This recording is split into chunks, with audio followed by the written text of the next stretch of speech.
ये है विविध भारती। उजाले उनकी यादों की।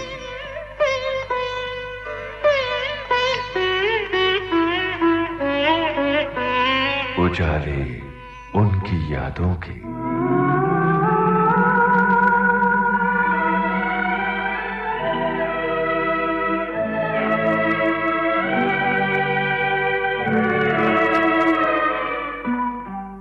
आज के इस कार्यक्रम में हमारे मेहमान हैं फिल्म जगत के सुप्रसिद्ध लेखक, निर्माता और निर्देशक सावन कुमार। आपसे बातचीत की है ममता सिंह ने। सावन कुमार जी, आइए, विविध भारती के स्टूडियो में आपका बहुत बहुत स्वागत है। नमस्कार। नमस्कार जी, धन्यवाद। बातों की शुरुआत करते हैं सावन कुमार साहब, आपके करियर की शुरुआत से। सुना है आप हीरो बनने मुंबई आए थे, तो इसके पीछे क्या कहानी है? यंगस्टर्स हमेशा जो है इस उम्र में एक शौक होता है हीरो हीरोइन बनने का, और सब इसी ख्याल और इसी सपने को लेके बॉम्बे आते हैं, और मैं भी इसी ख्याल और सपने के साथ आया था, लेकिन ऐसा हुआ नहीं। मैं हीरो नहीं बन सका, बहुत स्ट्रगल किया। उस ज़माने में नए लोगों को चांस मिलना बड़ा मुश्किल था। तो फिर मैंने कोशिश की कि मैं वापस तो जा नहीं सकता, तो कुछ ऐसा करना चाहिए जिससे मैं यहीं रह जाऊं। नौनिहाल पहली फिल्म थी मेरी। तो उसके बाद फिर फिल्में बनती रहीं और मैं यहीं काम करता रहा। अच्छा, इस फिल्म से जुड़ी कोई खुशनुमा याद है आपके पास, तो हमें बताइए। मदन मोहन साहब का इसमें संगीत था। हाँ, इसमें मदन जी का संगीत था, मदन मोहन साहब का। कैफी आजमी साहब ने इसके गीत लिखे थे। और इसमें जो मोस्ट मेमोरेबल बात है वो ये है कि इस फिल्म में 2 एक्टरों को मैंने चांस दिया था उनको, क्योंकि मेरे मन में एक आग थी कि मुझे किसी ने चांस नहीं दिया, तो मुझे बदले की भावना मेरे मन में नहीं आई। मैंने सोचा कि अगर मुझे चांस नहीं मिला है तो मैं जो लोग नए हैं उनको मैं चांस दूंगा। तो फिर संजीव कुमार और जूनियर महमूद, इन दोनों को मैंने इस फिल्म में चांस दिया, और दोनों ही काफ़ी कामयाब। संजीव साहब तो बहुत ही बड़े स्टार बने, लेकिन जूनियर महमूद भी अपने ज़माने में बहुत पॉपुलर हुए। तो सावन कुमार जी, ये तो थी निर्माता बनने की बात, लेकिन निर्माता से निर्देशक बनने की प्रेरणा किससे मिली आपको? वो मीना कुमारी जी से मिली मुझे। एक बार नौनिहाल के बाद मैं एक कहानी सुनाने गया था मीना जी को। तो जब मैंने कहानी सुनाई तो उनसे पूछा कि आपको कौन सा डायरेक्टर पसंद है, तो कहने लगी जिसने मुझे कहानी सुनाई है उससे अच्छा डायरेक्टर नहीं हो सकता। जिस अंदाज से, जिस खूबसूरती से आपने मुझे कहानी सुनाई, मुझे लगता है आपसे अच्छा डायरेक्टर हो ही नहीं सकता इसका जी। तो मैंने सोचा कि वो शायद मजाक कर रही है मुझसे, तो मैंने फिर पूछा, नहीं आप शायद, मैं जानता ही नहीं डायरेक्शन के बारे में, मैं किसी का असिस्टेंट भी नहीं रहा, कुछ सीखा भी नहीं है। तो बोले कोई ज़रूरत नहीं है, जिस तरह से तुमने कहा वैसे इसको शूट कर लो। तो मुझे लगा कि वो सच कह रही हैं। बोले मैं हूँ ना साथ में, यू डोंट वरी। तो उस दिन के बाद वो मेरी दोस्त भी बन गई, फिलोसोफर भी बन गई, गाइड भी बन गई, फ्रेंड भी बन गई। तो उनका पूरा सहयोग रहा उस फिल्म को पूरी करने में जी। लेकिन अफसोस की बात यह कि जब ये कंप्लीट हुई तो वो इस दुनिया से चली गई थी। तो मीना कुमारी जी की यादें आपके जहन में बहुत सारी होंगी, तो कौन सी याद है सबसे मधुर याद? उनकी तो बहुत यादें मेरे साथ हैं। बहुत ही अच्छी इंसान थी, हमेशा मुझे इंस्पायर करती रहती थी, बताती रहती थी, सिखाती रहती थी। जो एक्सपीरियंस उनका ज़िंदगी का था, फिल्मों का था, लोगों से मुलाकात का था, उनके बिहेवियर्स का था, वो बहुत कुछ मुझे उन्होंने, she was a institution to me. कोई ख़ास बात याद आती है आपको जब याद करते हैं मीना जी को?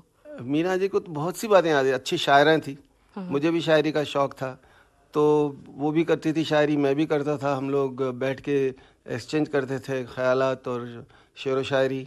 और उनकी ज़िंदगी के अंदर दर्द बहुत था, लेकिन चेहरे पे कभी नहीं आया वो। यही बात मैंने उनके नज़दीक रह के देखी कि वो बहुत अंदर से लोगों ने जैसे उनको, जैसे वो कहती भी थी जी, कि इस कदर नोची गई हूँ, इस कदर मैं खरोची गई हूँ, लेकिन मैं कभी किसी से कोई शिकायत नहीं करती।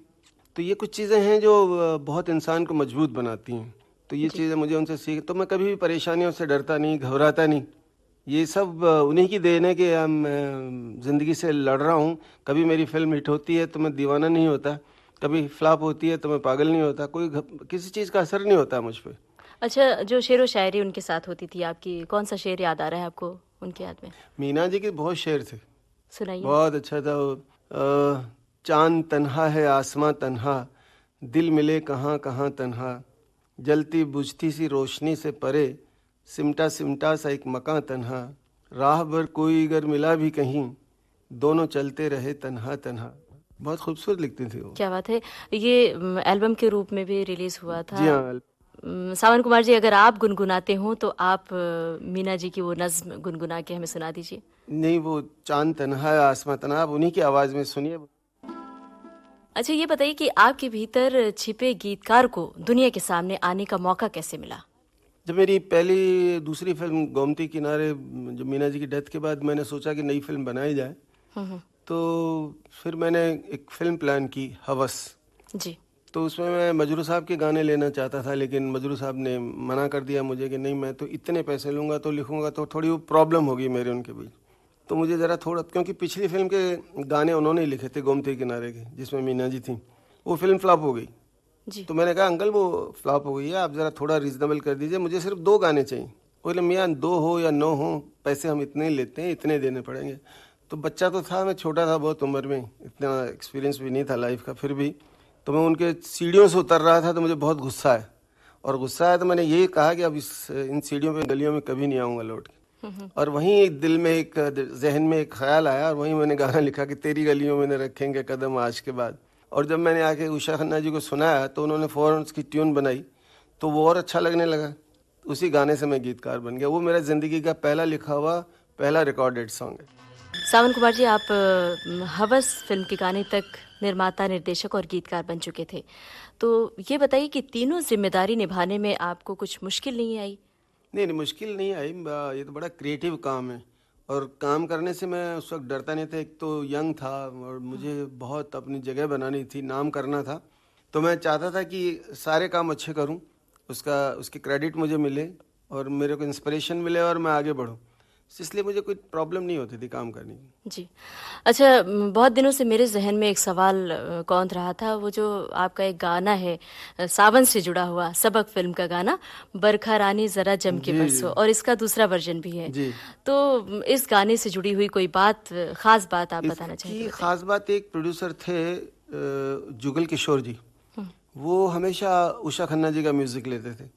तो जब उन्होंने मेरा ये गाना सुना, तेरी गलियों में न रखेंगे कदम आज के बाद जी, तो उनकी सिटिंग थी, तो उषा जी ने गाना सुना दिया उनको कि सावन जी देखो कितना अच्छा गाना लिखा है। तो कहने लगे आप मेरे भी गाने सावन जी से लिखवा दीजिए। तो फिर उषा जी ने मुझसे कहा, तो मैंने, उन दिनों एक्चुअली बारिश का ही वक्त था और उनको बारिश पे ही कोई गाना चाहिए, तो मैंने कहा ठीक है बारिश में लिखते हैं, अच्छा मौसम है। तो नेचुरली उस वक्त दिमाग जरा कुछ ज़्यादा ही तेज़ चलता था इस मामले में। शायरी मेरी कमज़ोरी रही है, बड़ा इंस्पिरेशन रही है मुझे, शायरी मुझे बहुत इंस्पायर करती है हमेशा। कोई बात आती है तो गाने में या तो 1 मिनट में लिखता हूँ, नहीं तो 1 बरस भी नहीं लिखा जाता जी। तो this is the problem with me. तो 2 मिनट के अंदर उनके दोनों वर्शन, मतलब समझो 2 मिनट का मतलब 10 मिनट के अंदर मैंने दोनों वर्शन लिख के उनको दे दिए, एंड दोनों गाने बहुत हिट हुए। और मुकेश जी का वो आखिरी गाया हुआ गाना था, उसके बाद मुकेश जी गए थे रोम, और वहीं उनकी डेथ हो गई थी एक प्रोग्राम के अंदर। ये बताइए कि आपके गानों में अक्सर सावन शब्द का प्रयोग ज्यादा होता है, कई गानों में सावन शब्द है, तो इसका क्या मतलब है? मतलब आपका नाम है? मैं एक सवाल अब आपसे करूंगा जी। ये शिकायत है या अप्रिशिएशन? ये तारीफ है। तारीफ है ना। गालिब साहब से सीखा मैंने ये। जी। अपनी शायरी में उनके 2 नाम थे, दोनों नाम यूज करते थे, तो असद भी यूज करते थे, गालिब भी यूज करते थे, ताकि एक ख्याल। मगर एक बात मैं बताऊं आपको, मैं अपने नाम के लिए सावन कभी यूज़ नहीं किया। ये इत्तफाकन नाम है, लेकिन नाम के लिए वो तो कहते थे, गालिब पर्टिकुलर लगता था कि गालिब साहब का शेर है इसलिए वो गालिब वर्ड यूज़ करते थे, उसका मीनिंग कुछ नहीं होता था शेर से, तखल्लुस उनका यूज़ करते थे। मेरा जो सावन वर्ड है वो गाने में अगर कोई और भी लिखे तो भी ऐसे ही यूज़ होगा उसका। तो सावन तो आनंद बख्शी साहब ने, शैलेंद्र जी ने, हसरत जी ने, शकील साहब ने, किसने यूज़ नहीं किया। तो वो जैसे गाने में आता था, बस इसीलिए वो अच्छा लगता है तो आता है। जैसे सौतन मेरी फिल्म है, उसमें मैंने सावन वर्ड यूज़ नहीं किया, सारे गाने हिट हैं उसके, लेकिन मैंने सावन का यूज़ ही नहीं है किसी गाने में। नहीं आता तो नहीं आता, जब आता है तो फिर आता है। जी। अच्छा, सौतन की बात आपने की है, तो सौतन फिल्म बनाने का ख्याल कैसे आपके मन में आया? उसके पीछे क्या कहानी? इसके पीछे एक बड़ी कहानी ये थी कि हमारे मित्र हैं राजेश खन्ना साहब, काका जी, तो मैं हमेशा चाहता था कि बहुत अच्छे एक्टर हैं, इनके साथ एक अच्छी फिल्म बनाई जाए। तो मैं जब उनके पास जाऊं तो मुझे वो डायरी दिखा देते थे कि तो भाई डेट्स ही नहीं है मेरे पास, कैसे करेंगे हम एडजस्ट। तो मैंने कुछ 8-10 साल के बाद फ़ोन किया, 9 साल हो गए थे, एक फिल्म नहीं चली थी उनकी कोई। तो मैंने एक दिन फ़ोन किया, मैंने कहा काका जी क्या हाल है? तो उनका सिर्फ एक ही जवाब था कि डायरी खाली पड़ी है, आ जाओ, जो डेट्स चाहिए लिख लो। तो मैंने कहा मैं आता हूँ। मैंने जाके उनसे कहानी सुनाई कि ये मेरी कहानी है, तो वो इतना इंस्पायर किया उनको इसने कि इट्स नॉट दैट यार मेरे पास काम नहीं है इसलिए मैं इंस्पायर हो गया हूँ, but Sawan this film will do wonders. तो हमने फिर जाके उस फिल्म प्लान किया, मॉरिशस में जाके बनाई, और भगवान की दया से वाकई जो उन्होंने सोचा था, जो मैंने सोचा था कि हिट होगी, उतनी बड़ी हिट भी हुई। मतलब पहले से आपको पता थी ये बात कि ये फिल्म बहुत हिट होगी? नहीं, जो अच्छी बात है दिल को लगती है ना जी, तो ऐसा लगता है कि ये बात अच्छी लगेगी लोगों को। और इस फिल्म का जो गाना था चाय पे बुलाया है शायद मेरी शादी का ख्याल, ये जो गाना है एक मुहावरा बन चुका था उन दिनों, खास करके जब फिल्म रिलीज हुई थी।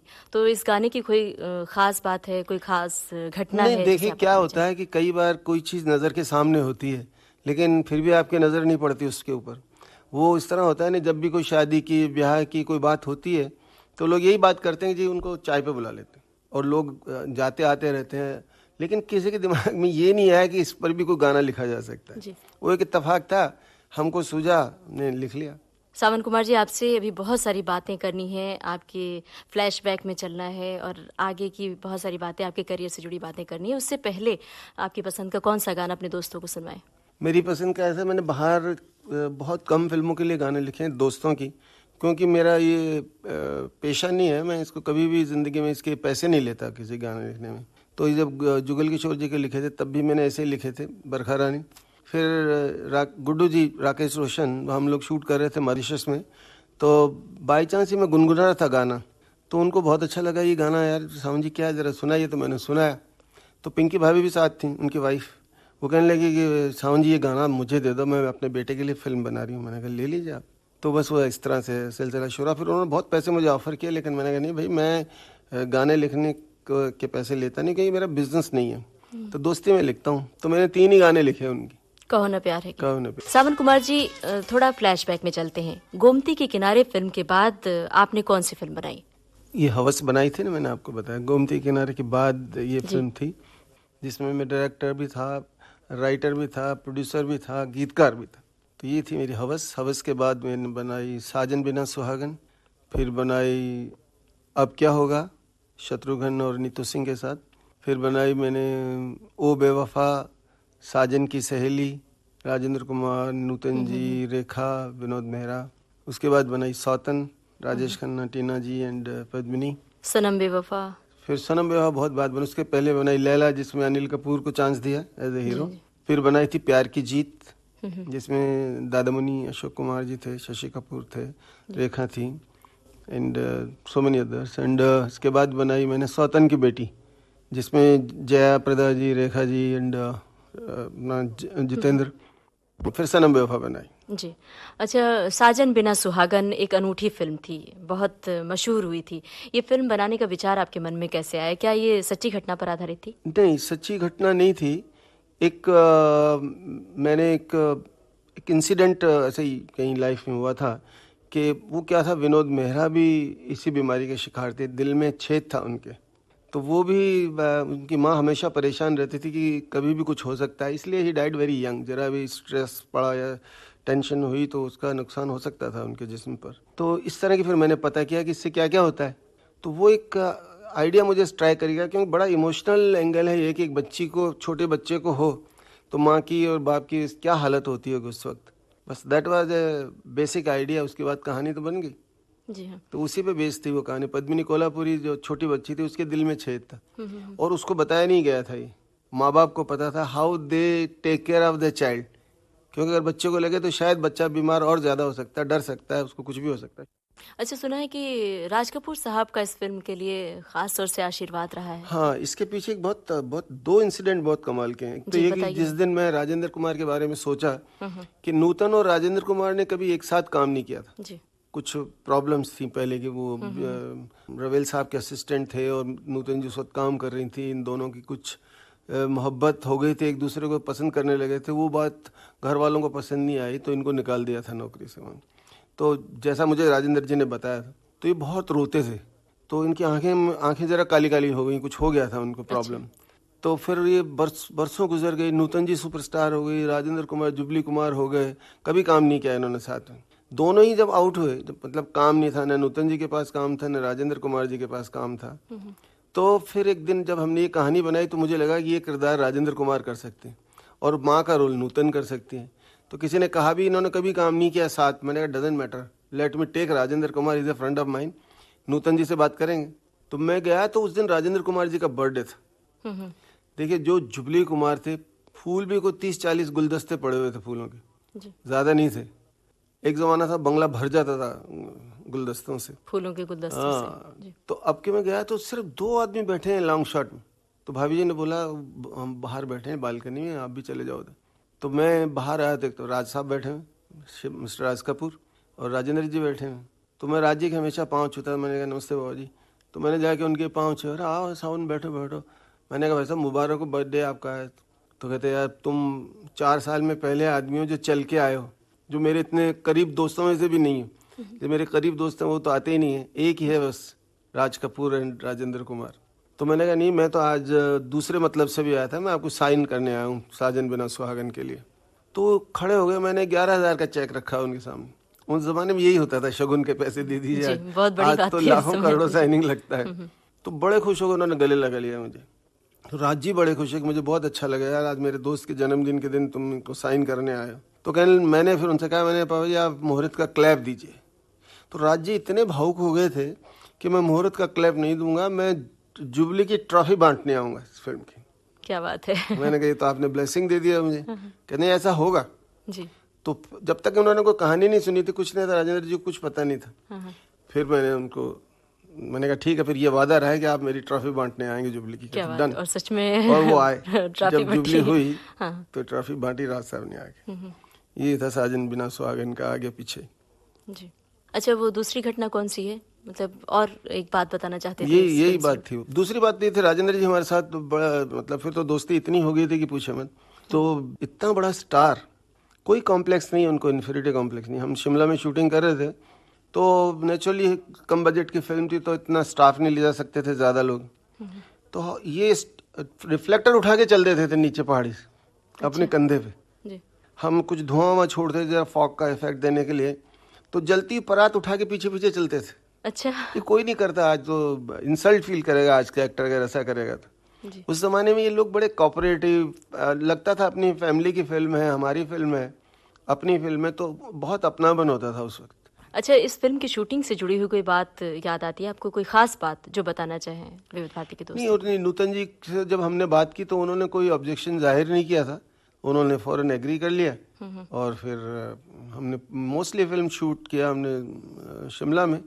तो वहाँ कोई ऐसी टेंशन, कमलेश्वर जी मेरे साथ थे राइटर, तो वो मेरी फिल्म के डायलॉग उनके लिखे हुए हैं, उनका पूरा सहयोग रहा। बात तो इतनी अच्छी थी, एवरीथिंग वाज गुड। अच्छा, आगे बढ़ने से पहले आपकी पसंद का कौन सा गाना सुनवाएं? मेरी पसंद के गाने तो लाखों हैं। अब आप मेरी फिल्म का गाना सुनाना चाहेंगी या किसी और का? आप कहें तो इसी फिल्म का गाना सुन लेते हैं, साजन बिना सुहागन का सुनाइए ना, फिर मधुबन खुशबू देता है। अच्छा, आपकी ज्यादातर फिल्मों में संगीत उषा खन्ना ने ही दिया है, उनके संगीत में आपको सबसे बड़ी खासियत क्या लगती है? देखिए, उषा जी का कमाल ये है कि उनके पास मेलोडी बहुत कमाल है गानों में। एक बार जो हाथ जाता है ना, सिचुएशन पूरी समझती हैं, डिस्कस करती हैं, लफ्ज़ों को ले लेती हैं, सामने रख देती हैं कागज़, और जो पहला हाथ पड़ता है ना, वही ट्यून उनकी निकलती है और वही हिट होती है। ये मिराकल है कुछ। अच्छा। सरस्वती का ब्लेसिंग है उनको। बेस्ट कंपोजर है वो मेरी नज़र में। लेकिन वो क्या है कि इन दोनों फिर वो काम करना कम कर दिया, वक्त के साथ चली नहीं। तो हालांकि वक्त को तो उन्होंने पहले ही पीछे ले गई थी। वो जो गाने थे उनकी फिल्मों के, दिल दे के देखो दिल दे, इतना मॉड म्यूजिक था, वो आज भी लोग नहीं दे सकते जी। इतना मॉड उस जमाने में था। तो वो था, लेकिन अभी वो शौक नहीं है ज़्यादा काम करने का। जब मैं उनको कहता हूँ कि मेरी फिल्म में दीजिए तो हाँ कर देती हैं, बाकी मुझे नहीं लगता किसी और की फिल्म में दे रही है म्यूजिक। जी। अच्छा, उषा जी का स्वरबद्ध किया हुआ कौन सा गाना आपके दिल के करीब है सबसे ज्यादा? कुछ गाने 2-4 आपको याद हो? नहीं, मेरा जो पहला ही गाना मैंने बताया था, दूसरा गाना वो था बरखा रानी, तीसरा था मधुबन खुशबू देता है। फिर मेरी फिल्म का जिंदगी प्यार का गीत है, मुझे बहुत पसंद है, सौतन का। वो गाना उन्होंने बहुत ही खूबसूरत कंपोज किया। देखिए, जैसे लफ्ज़ है ना, ऐसी उसकी धुन है। बहुत ही अच्छा कंपोज किया। किशोरदा ने भी गाया वो गाना, लता जी ने भी गाया। उसके 2 पहलू थे, एक हैप्पी और एक सैड। और दोनों में दो मूड हैं कंपोजिशन में, और दोनों ने बहुत खूबसूरती से उस गाने को गाया। अच्छा, आपने अपनी फिल्मों के अलावा बाहर की फिल्मों में बहुत कम गीत लिखे हैं, जबकि आप एक उम्दा गीतकार हैं। इसकी क्या वजह है? पता नहीं, मुझे कभी ये शौक नहीं हुआ कि मैं ये काम पैसे के लिए करूं। ये मैंने अपनी पर्सनल धरोहर और मेरी वो प्राइवेट एक फीलिंग है जिसको मैं अपने तक ही रखना चाहता हूं। लेकिन जिसको मालूम है वो कभी मुझे कहते हैं, जैसे राकेश जी ने मुझसे कहा था, उनकी वाइफ ने मुझसे कहा कि आप लिखें, तो मैंने उनके लिए 3 गाने लिखे और तीनों ही बहुत पसंद किए लोगों ने। लेकिन उसके बाद मेरे को कई लोग आए, मैंने देखो भाई ये मेरा प्रोफेशन है। उनको मैं जानता मैं इन द सेंस कि दे वर नॉट माय फ्रेंड्स, दोस्त नहीं थे मेरे। तो वो मैंने कहा नहीं, मैं गाना लिखना मेरा पेशा नहीं है, मैं इसको पेशा बनाना नहीं चाहता, तो मैंने नहीं लिखता किसी का। जब मेरा दिल आ जाए कोई आदमी अच्छा है या इसके साथ मेरी दोस्ती है और he really wants a song from me, तो आई विल राइट, ऐसा कुछ नहीं है। लेकिन मैं अपनी दुनिया में रहता हूँ, मैं अपनी फिल्म के गाने लिखना पसंद करता हूँ क्योंकि उसकी सारी सिचुएशंस मुझे पता होती है। मैं डायरेक्टर भी होता हूँ फिल्म का और मुझे पता है कि मुझे क्या लिखना है, और कभी मुझे दूसरा राइटर सेटिस्फाई नहीं कर सकता। अब एक अजीब सी बीमारी हो गई है, मुझे खुद को ही लिखना पड़ता है जी। मतलब लोगों के गाने आपको, मतलब अपनी फिल्म के लिए आप खुद ही लिखना चाहते हैं मन से? मेरी कोशिश यही रहती है मैं खुद ही लिखूं जी। अच्छा, तो ये बताइए कि आपको आनंद किस में आता है, मतलब डायरेक्शन के काम में या गीत लिखने में? किसको काम ज्यादा तो सारे ही बड़े खूबसूरत है। एक ही काम खराब है पूरा फिल्म इंडस्ट्री में, जिसका नाम है पैसा। उसको खर्च करने और लाने और देने में बहुत टेंशन होती है। बाकी काम सारे क्रिएटिव में बहुत अच्छा लगता है जी। अच्छा, आपकी बनाई बहुत सारी फिल्में हैं, हालांकि आपके लिए बताना मुश्किल होगा, लेकिन हम जानना चाहते हैं कि इन सारी फिल्मों में आपके दिल के करीब कौन सी फिल्म है, कौन सी फिल्म आपको बहुत पसंद है? देखिए, वो तो आपने इसका तो जवाब कई लोगों से सुना होगा कि हर बच्चा माँ को अच्छा लगता है, सारे बच्चे प्रिय होते हैं। लेकिन हाँ, लेकिन मुझे बहुत सी फिल्में अच्छी हैं। इसका मतलब ये नहीं कि जो सक्सेसफुल हैं वही अच्छी हैं। मुझे साजन बिना सुहागन बहुत पसंद है, बहुत पसंद। आज भी it's a very dominating script. दूसरा, मुझे मेरी फिल्म ये सौतन बहुत पसंद है। खलनायिका बहुत पसंद है, मुझे बहुत अच्छी लगती है खलनायिका। तो ऐसा कुछ नहीं, मैंने मदर बनाई, नहीं चली, शायद नाम गलत था उस फिल्म का, ऐसा कई बार होता है। तो वो भी एक बहुत अच्छी फिल्म थी लेकिन नहीं चली, तो उसका मुझे कोई अफसोस नहीं, but I like that film also. अच्छा, एक बात मेरे जहन में बहुत देर से कौंध रही है, वो ये कि आप अपनी फिल्मों में अक्सर नए कलाकारों को मौका देते हैं, तो इसके पीछे क्या मकसद है आपका? वही जो मैंने आपको संजीव कुमार के बारे में बताया था कि मुझे किसी ने चांस नहीं दिया, इसलिए मैं अपने दरवाजे घर के ऑफिस के सब ओपन रखता हूँ। न जाने कब दिलीप कुमार आ जाए या कब वैजंतीमाल आ जाए, नरगिस आ जाए, मीना कुमारी आ जाए, नूतन आ जाए। So I always look for new people because वो लोग सबसे अच्छे होते हैं। उनके साथ काम करने में आपको इतना अच्छा लगेगा because you can mould them the way you want. तो वो बड़े फ्लेक्सिबल होते हैं, उनकी अपनी कोई एटीट्यूड नहीं होता है। तो वो मैंने देखे ना, शुरू में हवस में नीतू सिंह को चांस दिया, साजन बिना सुहागन में पद्मिनी कोल्हापुरी को चांस दिया, तो इस तरह से लोग आते गए। फिर अनिल कपूर को चांस दिया लैला में, फिर सनम बेवफा में चांदनी को चांस दिया, बहुत से लोगों को चांस दिया, साधिका को चांस दिया, सिमरन को चांस दिया, सब स्टार बने वो लोग जी। आपकी बातों से एक बात और हमें ध्यान में आई, जब आप मुंबई आए थे और आपने जिक्र भी किया कि आपकी कहानी बड़ी संघर्ष में थी, तो वो जो संघर्ष में कहानी थी उसे हम अपने दोस्तों को बताना चाहते हैं, जरा आप बताइए। 2 इंसिडेंट। जो पहली बार मैं आया, 3 महीने तक मोहन स्टूडियो के चक्कर लगाता रहा, क्योंकि अब दिलीप कुमार फैन, मीना कुमारी फैन, नरगिस जी का फैन था। तो वो एक लाला पठान हुआ करता था, अंदर जाने नहीं देता था किसी को। तो 3 महीने से मैं आके खड़ा हो जाता था, मैं बोलता नहीं था कुछ भी। लोग जाने को रिक्वेस्ट करते थे, वो करते थे, वो सबको डांट देता था। मैं एक कोने में खड़ा बस रहता था, तो उसकी नज़र पड़ती है, ये लड़का कुछ बोलता नहीं। एक दिन मैं उसके मैंने, चाचा मेरे को 1 घंटे के लिए जाने दो तुम, मैं वादा करता हूँ 1 घंटे बाद वापस आ जाऊँगा। तो बोले अच्छा बेटा तुम जाओ, मैं तुमको 1 घंटे को छोड़ता हूँ, क्योंकि तुमने कभी मुझे तंग नहीं किया, हमेशा कोने में चुपचाप खड़े रहते थे। तो मैं चला गया। तो वहाँ जब मैं पहुँचा अंदर, तो सेट पे शॉट चल रहा था, तो एक साउंड रिकॉर्डिस्ट के पास खड़ा हो गया मैं जाके। तो बिल्कुल छोटा था, एकदम बच्चे जैसा लगता था। तो वो साउंड रिकॉर्डिस्ट ने बोले आजा बेटा अंदर आके बैठ जाओ इधर। उसको नहीं मालूम मैं कौन हूँ, तो मुझे उन्होंने बिठा लिया। तो फिर वो शॉट खत्म हुआ तो पूछा कौन हो तुम? मैंने कहा जी ऐसे मैं आया हूँ राजस्थान से और मैं सोचा था फिल्म इंडस्ट्री में किसी तरह मुझे कोई काम मिल जाए। तो कुछ जानते हो? मैंने नहीं, कुछ भी नहीं जानता, बिल्कुल अनाड़ी। फिर उनको बिमल दा ने अंदर बुला लिया। उस वक्त एक फिल्म की शूटिंग चल रही थी, दिलीप साहब वहाँ थे और मीना कुमारी थी, यहूदी फिल्म की शूटिंग चल रही थी। यहूदी फिल्म की। तो वो मेरे को लेके साथ में, आओ जाओ आ जाओ, प्यार से जैसे कोई बच्चे को ले जाते हैं, मेरे ले गए अंदर। अच्छा। बोले यहाँ खड़े हो जाओ। मैं खड़ा हो गया, वो गए मलदा के पास, बात की होगी कुछ उन्होंने अपने काम की। तो तुम देखो शूटिंग देखो इधर, मैंने बोल दिया है, कोई रोकेगा नहीं तुम्हारे। तो सामने दिलीप कुमार खड़ा, आप सोच सकते हैं कि मैं मेरे पाँव जमीन पर खड़े हैं या मैं गिर गया हूँ या क्या हो गया, मुझे कुछ पता नहीं। That was a sight to see. और उसके थोड़ी देर के बाद मीना जी आई अंदर। ओ माय गॉड, मेरा हार्ट बीट जो था, ओहो पूछो मत आप क्या हाल था मेरा। तो मैं उन दोनों को देखा, और उस दिन देख के मैंने पठान को वादा किया था मैं 1 घंटे में आऊँगा, क्योंकि मैं भी राजपूत, तो जुबान दी है तो मुझे निभानी पड़ेगी। तो मैंने आके बाहर वो साउंड रिकॉर्डर से थैंक यू कहा और मैं निकल गया। तो बोले बेटा फिर आना, मैंने कहा आने नहीं देते। तो उन्होंने कहा मेरा नाम ले लो, ये मेरा नाम है, तुम कभी भी आना। तो फिर मैं चला गया। तो मैंने कहा देखो चाचा, मैंने आपसे 1 घंटे का वादा किया था, 1 मिनट पहले आ गया हूँ। तो बोले हाँ बेटा, यहाँ बहुत ज़रूरी नहीं थी, इतने लोग तंग करते हैं अंदर जाने के लिए। चला गया। किसी ने मुझे बोला नरगिस रहती हैं मरीन ड्राइव पे, चटाव मरीन करके बिल्डिंग है उसमें। तो सामने पैरापेट पे जाके बैठ गया। 8 बज गए, 9 बज गए, 10 बजे वो एक ओपन गाड़ी में आई, MG गाड़ी थी उनके पास। तो मैं गाड़ी देखा तो मुझे किसी ने बताया था ओपन गाड़ी खुद चलाती हैं कई बार। अच्छा।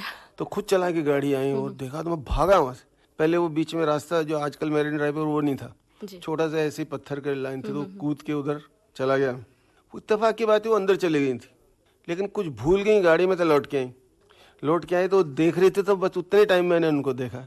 मैं उनका बहुत फैन था, राज कपूर की बहुत फिल्में देखा करता था मैं। तो फिर उस दिन बात नहीं हो पाई? तो नहीं बात कुछ नहीं, बस देखा मैं, उसके बाद बोलती बंद, मैं किधर हूँ क्या हूँ, होश नहीं। ये हाल था मेरा। This is how it started.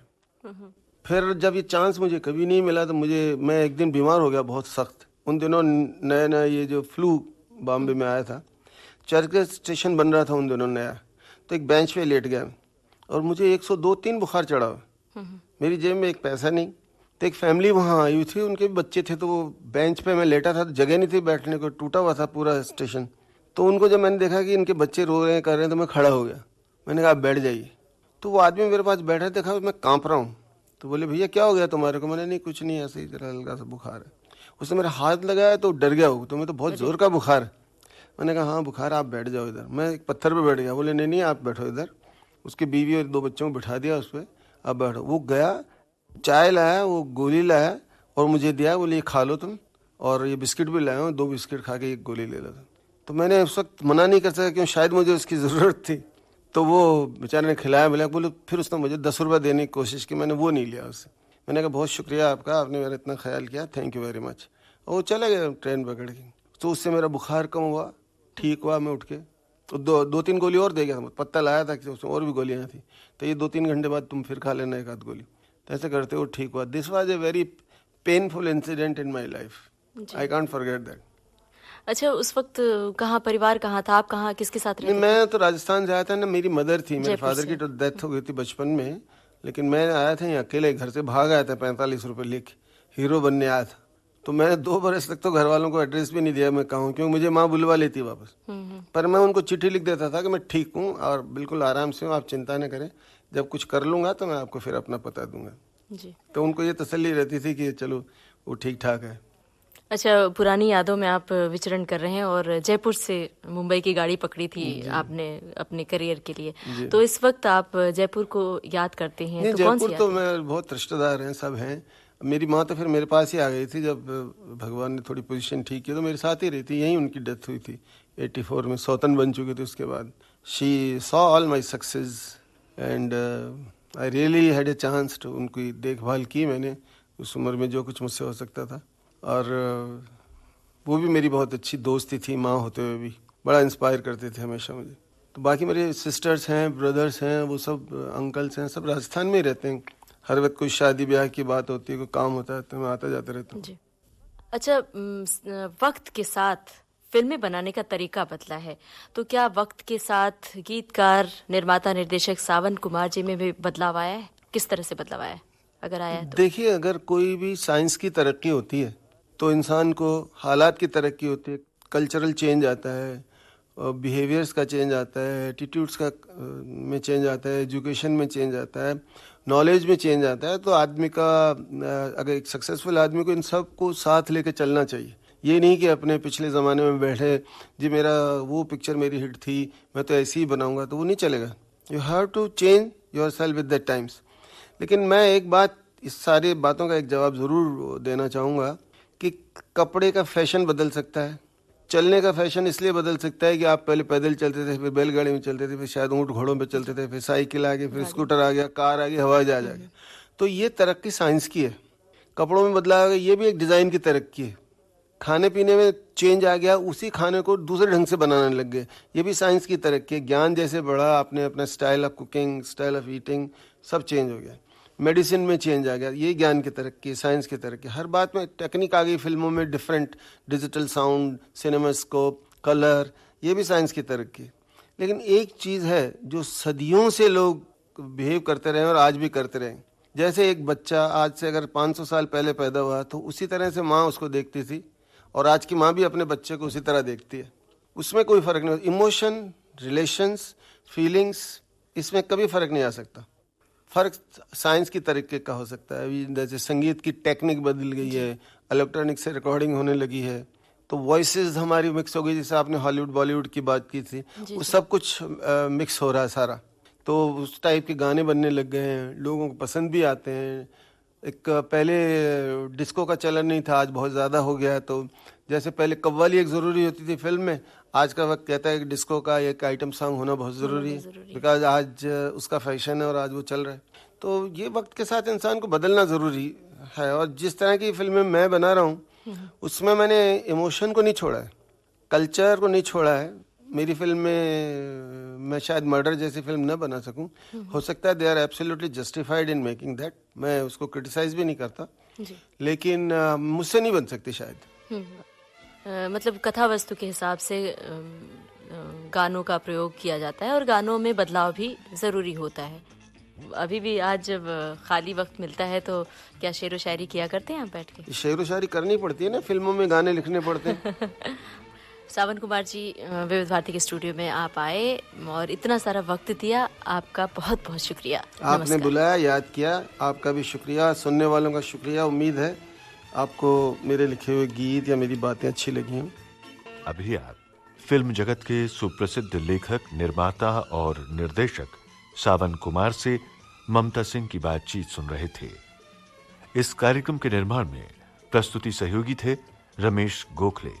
विविध भारती की ओर से इसे आपकी सेवा में प्रस्तुत किया शकुंतला पंडित ने।